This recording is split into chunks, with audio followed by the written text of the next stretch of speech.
Hej Katrine. Hej. Velkommen til. Tak. Og jeg har inviteret dig i dag, fordi vi skal tale noget om overgreb og i forhold til fødsler. Ja. Men vil du lige præsentere dig selv? Ja, det vil jeg gerne. Jeg hedder Katrine Spiegelhauer, og jeg er psykolog. Og jeg har specialiseret mig i gravide og fødsler og små børn især. Ikke? Ja. Og vi talte sammen omkring, hvordan kan overgreb hænge sammen i forhold til, er det noget, man kan genopleve, når man skal føde? Ja. Og hvordan er det? Det er ikke noget, der bliver talt så meget om. Nej, det gør det ikke. Altså generelt bliver der ikke talt så meget om, hvordan det kan have betydning, eller hvordan det kan opleves for den fødende at føde, hvis man har været udsat for overgreb.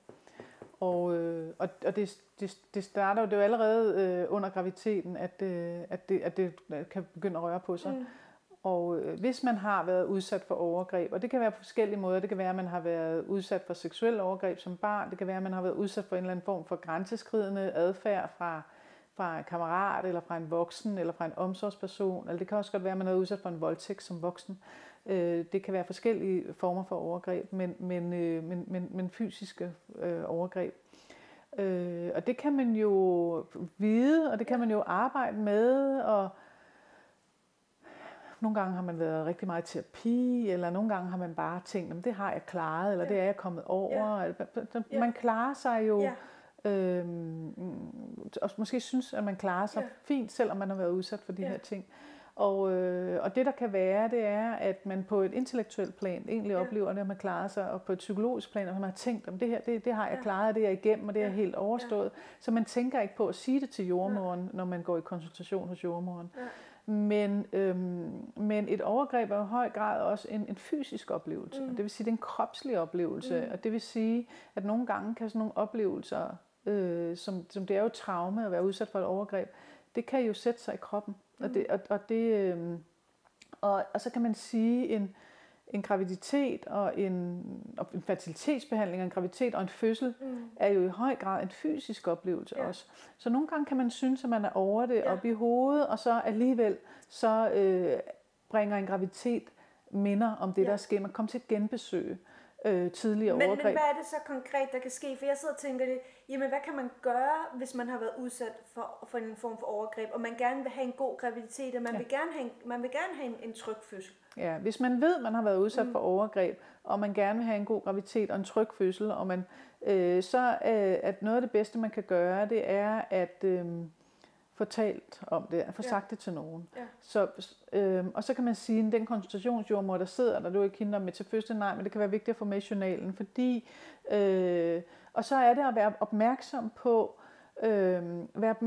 hvornår man genbesøger det sted. Det vil sige, at der kan være forskellige ting, der kan minde om overgreb. Nogle gange kan man ret tidligt i graviditeten skulle have en indvendig scanning, og det er der mange, der ikke tænker over, at det ikke er noget, der foregår ude på maven, men det er noget, der foregår indenfra. Og det vil sige, at man ligger der, og der er mange undersøgelser i ens underliv under graviditet, men især den der indvendige scanning, den kan opleves voldsomt grænseoverskridende, og der er nogen, der selvom man ikke har været udsat for overgreb, kan den opleves grænseoverskridende. Men hvis man fortæller dem, som skal passe på en og tage vare på en og undersøge en, at man har været udsat for overgreb, så kan der være en anden ensomhed, en opmærksomhed på, hvor er du nu, er det her okay, at det er en måde at passe på sig selv på, og det er at få sagt det højt. Der er nogen, der ikke nødvendigvis sige det højt, fordi at man kan have brug for, når man er udsat for overgreb, at ryste offerrollen af sig. Altså, jeg vil ikke blive ved med at være defineret med en historie som en, der har været udsat for overgreb. Jeg kan så meget andet.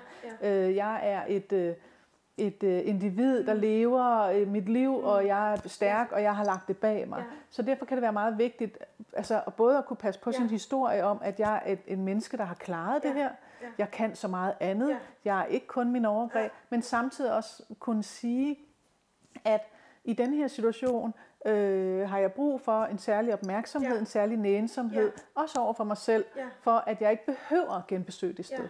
Så som det stærke menneske jeg er, som det handlekraftige menneske jeg er, så er jeg også i stand til at passe på mig selv ved at sige højt, det her, der er noget, I skal være opmærksom på, fordi jeg har været udsat for nogle ting i mit liv, som gør, at det er svært for mig, at de behandler min krop på den måde.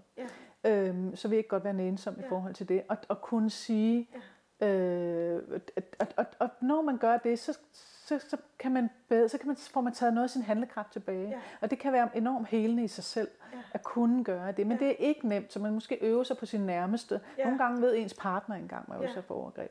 Men jeg tænker, at der er nok mange kvinder, der faktisk ikke ved, at det hænger sammen. Nej. Så de tænker, at jamen, det har jo ikke noget med hinanden at gøre. Den voldtægt har jo ikke noget med fødsel at gøre. Nej, det har jo ikke noget med hinanden at gøre. Og jeg er over det, jeg har lagt det bag mig.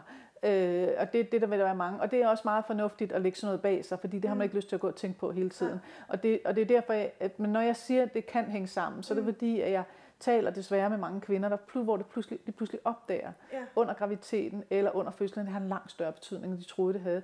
Og det, der er med en fødsel, det er i høj grad en fysisk oplevelse. Og det vil sige, der er alle mulige fysiske fornemmelser, som er anderledes, end man har prøvet før. Og der er et høj grad kontroltab også.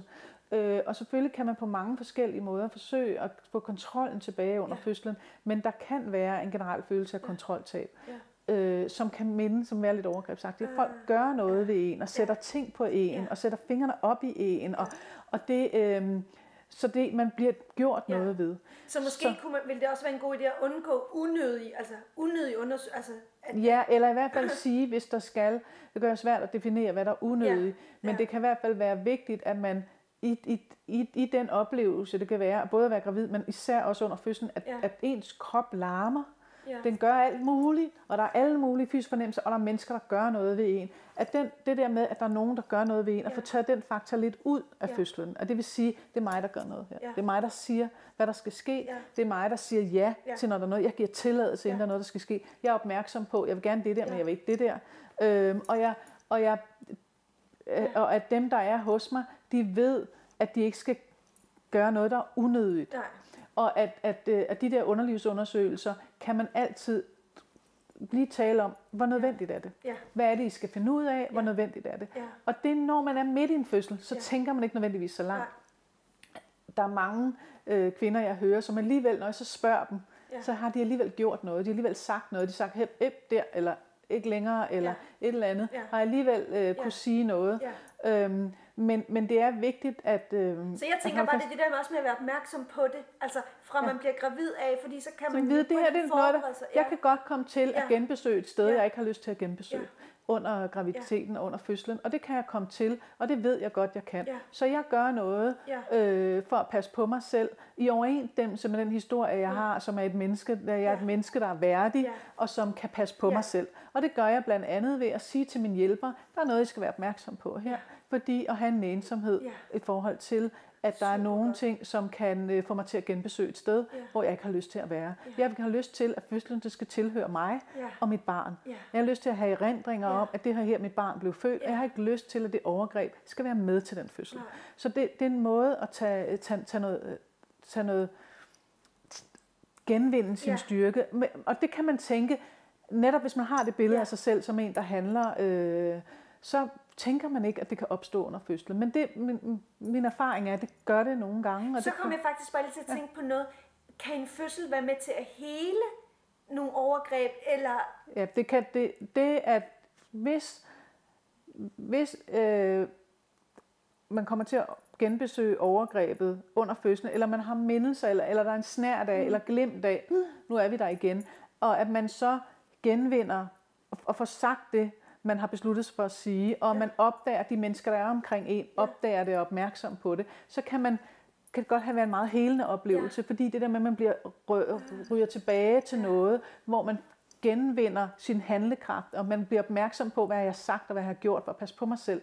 Det kan være enormt helende. Og man får omsorg i den situation. Man får omsorg i den her situation i stedet for, Hvis man har haft en oplevelse af dissociation, det vil sige, hvor ens krop og ens sind nærmest, og hovedet nærmest bliver fuldstændig adskilt, og der er nogen, der oplever, at de nærmest har kigget på sig selv udefra. Det kan være meget, meget voldsom oplevelse. Der vil jeg mene, at hvis man har oplevet det, så kan det være meget godt at få talt det sådan lidt mere grundigt igennem, og ikke kun i konsultationsjordemoderen, men at få sagt, at jeg har brug for at tale med nogen, der har tid til at tale om det her, så man kan finde ud af, havde jeg også gav det mening at reagere på den måde, fordi det er ikke så rart at reagere sådan under fødslen. Det kan være ret voldsomt at reagere sådan under fødslen og se sig selv udefra på den måde.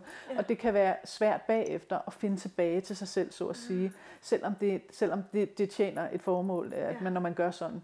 Men der kan det være godt at det er vel en reel nedlukning også, altså når man bevæger sig ud af... Eller, det kan man sige. Det er sådan en adskillelse af sin kropslig. Og der er nogen, der oplever, når de føder, at de pludselig opdager, at de har været adskilt fra deres krop i mange, mange år siden de der overgreb var. Okay. Så det er meget godt at have en opmærksomhed på. Det er noget, der kan ske. Men det er ikke...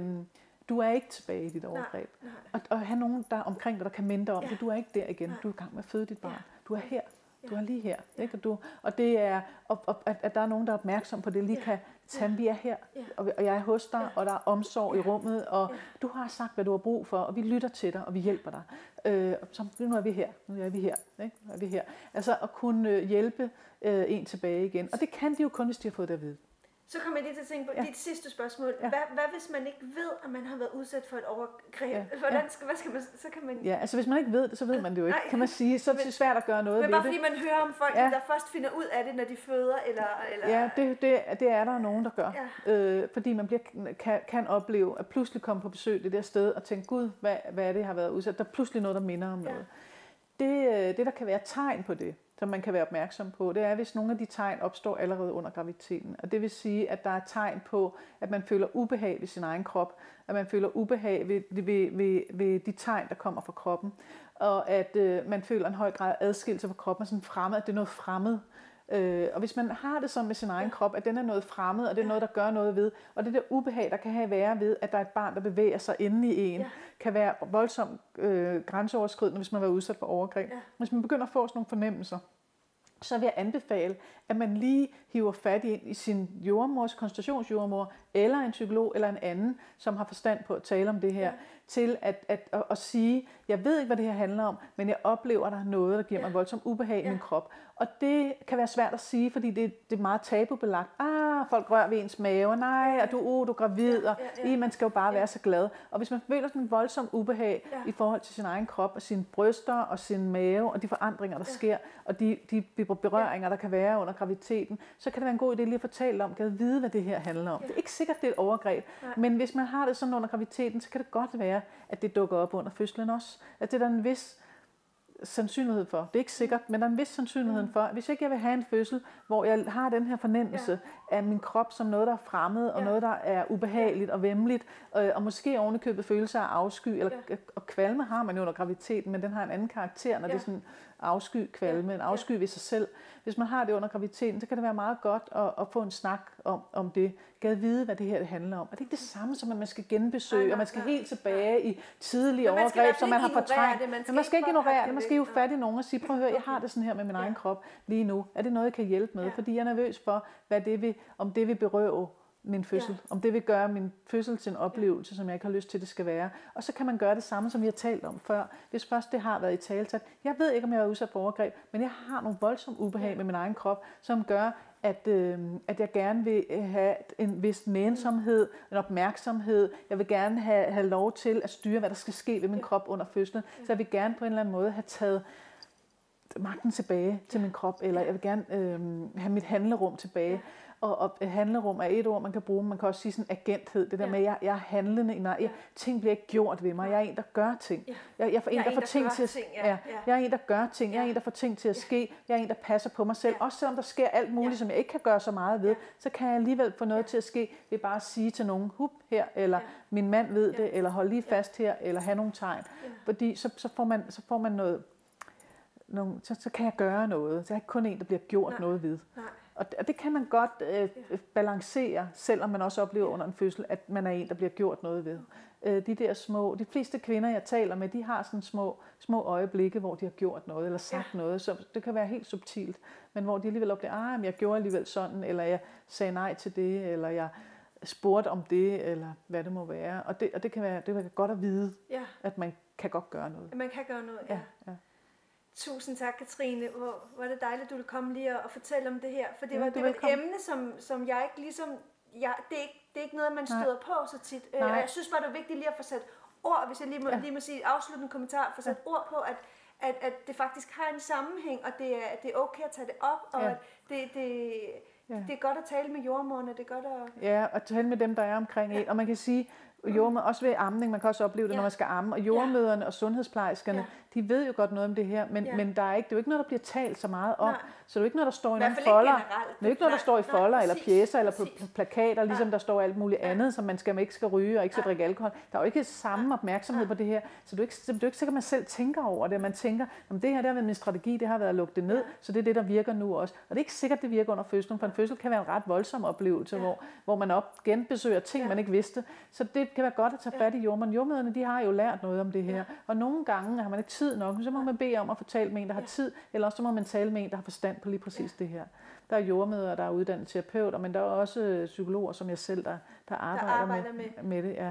Og du arbejder også specifikt, så man vil også kunne kontakte dig, hvis man ved, at man er det vil man godt kunne, ellers så vil jeg kunne henvise til en, der man kan tale med. Så er der måske nogen i mit netværk, der kan, fordi jeg har nogle gange lidt travlt. Okay. Men jeg hjælper meget gerne, og meget gerne kontakte mig, og så skal jeg nok hjælpe med at finde den hjælp, man har brug for, hvis det er, man står med det. Ja. Fantastisk. Dejligt. Tak, Katrine. Jo, selv tak. Ja, vi gør.